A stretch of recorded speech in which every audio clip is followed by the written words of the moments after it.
400 enfants ont accompagné les représentants des autorités fédérales, provinciales et locales, mais aussi militaires, mardi matin, pour le lancement à Liège de l'opération Nos soldats oubliés.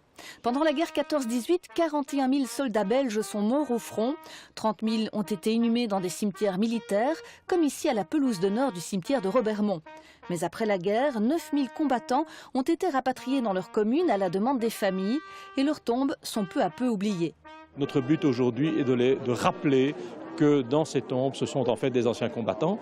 Et alors, au travers du projet de parrainage, nous proposons à chaque citoyen, à chaque enfant de ce pays, d'adopter une tombe et donc de s'approprier son histoire et de comprendre au travers de cette expérience ce qui a pu se passer et pourquoi cet homme se trouve enterré là.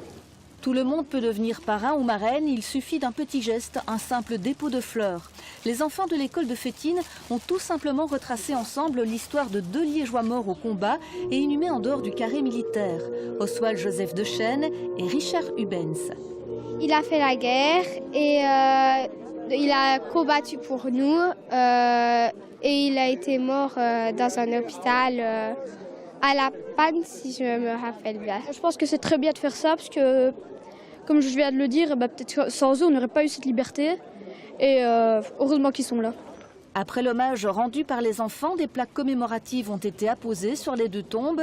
Les autorités communales soutiennent la démarche dans sa dimension mémorielle et surtout pédagogique. C'est un événement exceptionnel.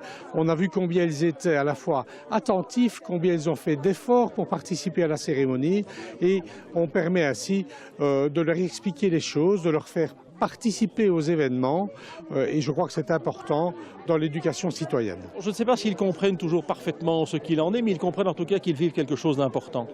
Et ils comprennent aussi que ce qu'on leur propose, c'est de vivre une expérience, c'est de se poser des questions, c'est de réfléchir à ce qu'est la guerre, à ce qu'est cette absurdité monstrueuse et cruelle, et peut-être de s'en inspirer pour construire demain leur monde, et comme je l'ai dit tout à l'heure, j'espère que ce sera un monde meilleur que le nôtre.